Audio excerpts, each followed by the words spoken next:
very much one of my, wow, this would explain a lot if true kind of videos, because the evidence is like, it just kind of lines up and fits pretty well, and I could easily see the story veering away from this direction, but I think that unless books 7 through 9 directly contradict this and outright state otherwise, I think I might be onto something here. So let's talk about everyone's favorite new plot device, the Mimic! Yay!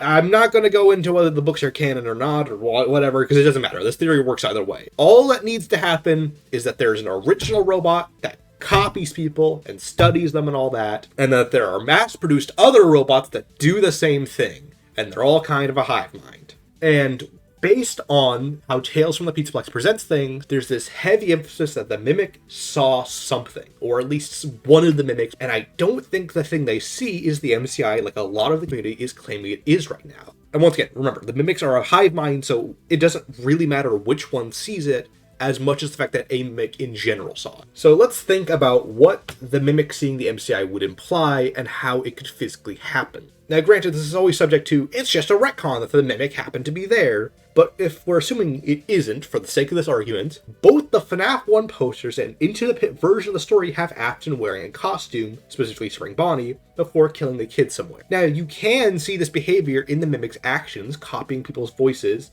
and the epilogues to lure them places, and wearing costumes to trick and kill people. And Glitch Trap luring the player in Pizza Party from FNaF VR, with Pizza Party being kind of this recreation of the MCI poster depiction, which is also in the back room, which further implies that since 2 out of 3 of these continuities have it in the back room, this is probably the real version of events. Now we run into our first issue with the Mimic seeing the MCI. The Mimic Endo has discs and coils and circular shapes around it that contract and expand to fit any costume. That's the whole, that's part of what makes it the Mimic, is it can look like anything. The Endo ones we see in Pizza Party, which is our latest recreation of the MCI, are deactivated. And there's no reason to believe that the Mimic can mimic things when it's deactivated, which makes it really hard to assume that this is intentionally meant to show us this is the Mimic, especially since it's created by the people who are working on the Mimic storyline in theory. At least Steelwool's working with the people in Scholastic who are writing the Mimic storyline, but point is it's the same story arc. So if these are interconnected, I feel like this detail would have been changed or shown here.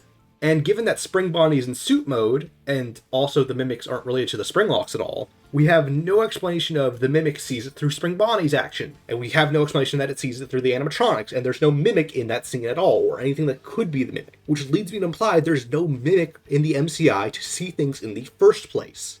We also don't have any explanation for its hide-and-seek behavior, which is probably more defining than the luring feature. The fact that it keeps moving around, changing costumes, darting around and all that isn't really part of the MCI. But there is an event where all this weird shit would line up. And that's at the FNaF 2 location, the Dead Children's Incident, the fans' nickname for this second group of killing sprees where kids were just left around the building haphazardly. And notice what the animatronics in this location look like, especially in Steelwool's design. Circular discs and coils all around the endoskeleton, a location where someone, reported by Phone Guy, uses a costume, a yellow one. After they did that, all the animatronics went apeshit, like they saw something and that triggered something in them. And that's exactly what we see in the mass-produced Mimic's blueprint. It says they saw something and they stopped behaving right because something was undesirable about what they saw. They copied something they weren't supposed to copy. And guess who's heavily implied to go on a good old-fashioned rousing game of slaughtering children? Good old William Afton! Someone wore a yellow costume. Once they were done, none of the characters were acting right. And Phone Guy outright implies that there was some prior employee doing things that we didn't want to see.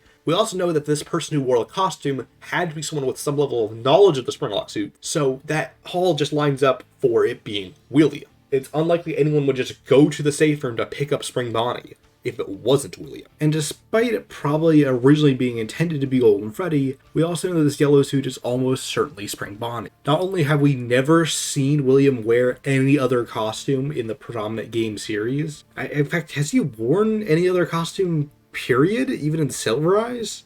I don't see him wearing Golden Freddy, especially when Scott said he likes clarifying things in later games, and the entire next game is about how he's in this yellow suit, this rabbit costume he seems to have this weird fixation on forever. This makes Save Them the first canonical meeting of the Mimic Endos, or the mass-produced Mimics, which link back to the original one anyway, with William.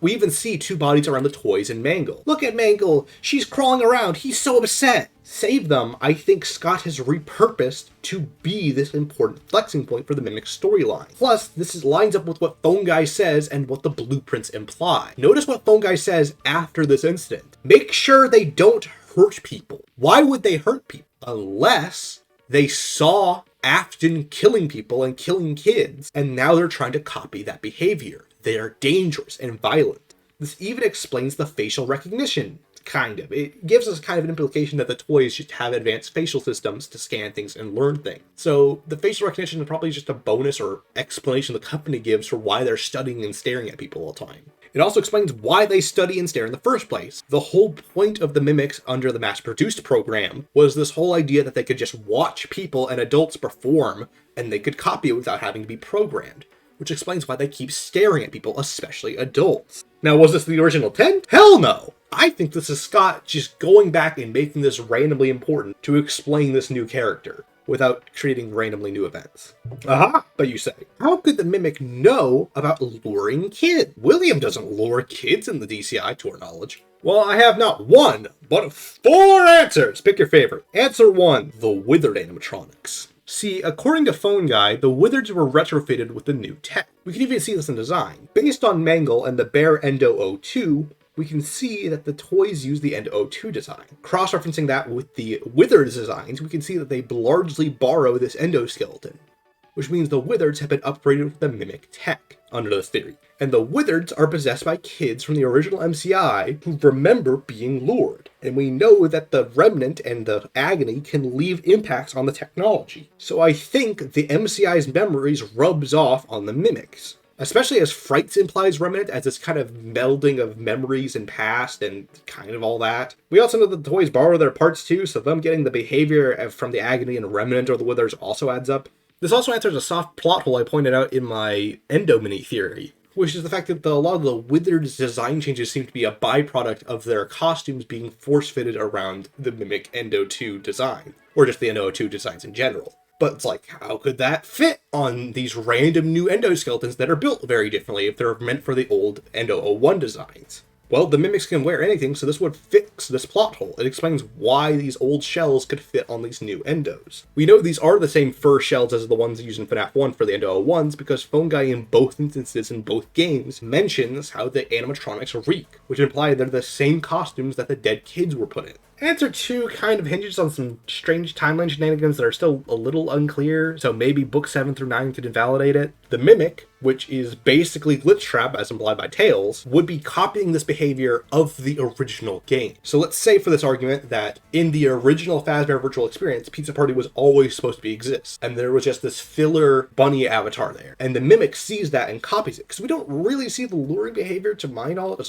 unless I'm forgetting something or missing something, prior to this. A lot of the luring stuff comes from the pre-Pizzaplex opening kind of storyline in the epilogues, which is after VR. So unless I miss something and it does the luring behavior prior to this, I think it's just that it gets the luring thing from Pizza Party. Option number 3 is that Afton also lured and did voices during the DCI, and this is just a kind of a soft retcon or like expansion on something we didn't see because we don't see him in the costume and Save Them, but it's heavily implied that he wore the costume because they all go apeshit after he wears a yellow suit, so... Maybe the fact that he only waited 2 years before committing a new murder spree tipped the kids off that they probably shouldn't trust the yellow bunny man, so they ran away, and he just said, yeah, fuck it. Took off the costume and just booked it and started killing kids, or maybe killed them in costume and took it off afterwards. I don't know.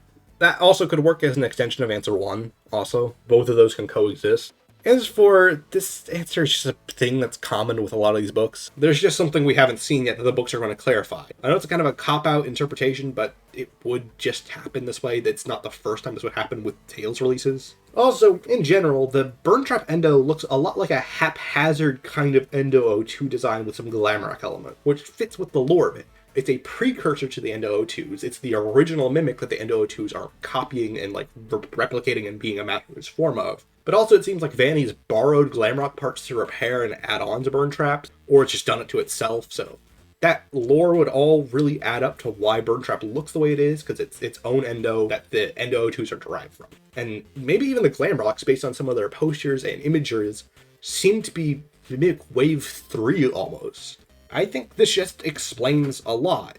You can cover the luring features of the Mimic through various theories, and the behavior, to me, the biggest thing is the toys story arc. The toys see something, they go apeshit, they start hurting people, the place gets shut down, and they get scrapped. And that's the exact same story arc that happens in the Mimic blueprints. It is described that the mass-produced Mimics saw something, that they had some undesirable behavior after that, and they were scrapped. All of them were destroyed, which seems to leave the final original Mimic as this kind of hodgepodge of parts being put together in Burn Trap. Not to mention, this is the only noticeable example or mention of something like what happens in the Mimic plotline where animatronics are scrapped. The spring locks are sealed away, the Endo ones are still clearly around since they get reused for FNaF 1, the fun times are thrown into the sewers, or they run off into the sewers more accurately, but the toys? They're just scrapped. Just like the mass-produced Mimics, or I mean, technically don't use the word scraps, but they're done away with, they're no longer around.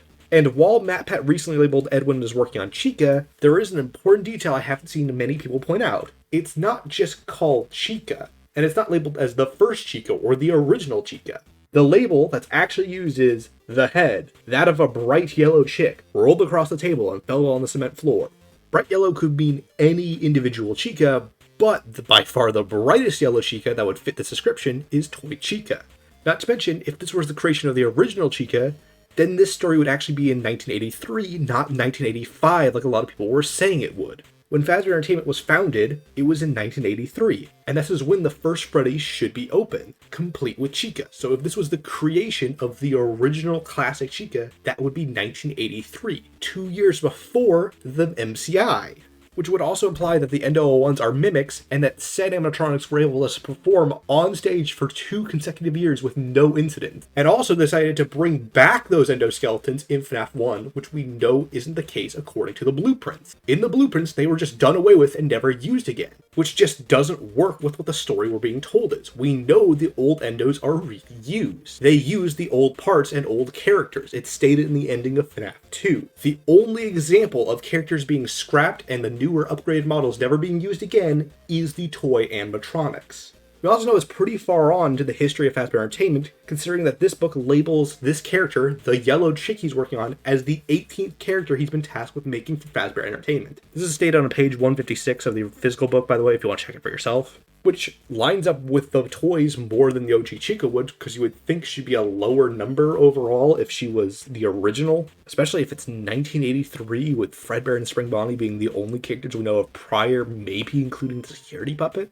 But then again, the story also does imply there are plenty of characters that we never see in the official restaurants that Edwin's also making, like the mushroom, the goddamn weird lion thing, and the jesters. There is a slight admitted wrinkle that just contradicts my notes on intent, which is a big thing to me, is that the story has to show it's intending to tell these details, is that he's also listed as working on a pirate fox, which does read more as Foxy 1 than Funtime Foxy. But as we see in FNaF World and the original teasers and the Funko Pop made of pre-mangled Funtime Foxy, specifically the one that will become Mangle, not the one in Sister Location, we can see that OG Funtime Foxy was always meant to have a pirate theme. We also see in FNaF 2 that she still has the pirate theming. He was meant to be in Kids Cove. It just seems like he lost the hook hand somewhere along the road. Potentially from Kids Ripping It Out, because I doubt Foxy had originally 3 legs. So there's definitely added and removed parts in this bundle. It's also worth noting the story never notes the coloration of Foxy, but does note the coloration of Chica. And these characters, unlike some of the other costumes, aren't noted as having faux fur. I don't think this is a stretch at all to say this is intended to be characters either very similar to the FNaF 2 characters or the literal FNaF 2 roster being made. There's also a lot of missing context in the actual Mimic story because both teams A and B die in their efforts to salvage things. So there's a bunch of unknown information between the end of the Mimic story and when the Mimic mass-produced line would be. Which is why I said earlier that this information is subject to change and variability with stuff that we just don't know about yet. I'm guessing we're going to get more Mimic blueprints that will kind of solidify one stance or the other, or it's just going to be ambiguous all the way through. Now, what does this do to the story? It does only slightly alter the timeline a bit. If the Tales is canon or extremely close to canon, then we actually do get a concrete set of years to work with here. If Edwin was 24 and around 1986 to 1987, that would put the Tales vs. Pizzaplex somewhere at 2026 to 2027 in the Storyteller, because that's 40 years later. And since the Pizzaplex is in year 3 in GGY, seemingly after the tree is taken down, because it's never noted in the story, and adding maybe a year or two on top of that for the sake of just time to pass and other stories to happen, then we can put Security Breach in maybe 2028 to, I would say, 2030 or the early 2030s, depending on how long after GGY Security Breach is. This would finally give FNaF 2 more relevance to the modern lore and their animatronics that already aren't super important, so they're like free real estate for Scott to change and add on or expand on. I think this is Scott and Seal repurposing a kind of dead plot point that didn't really go anywhere to be important. I would drastically prefer this over the MCI being important again, because God, if they beat that dead horse. Or I should say they've beaten those 5 dead kids. Bye.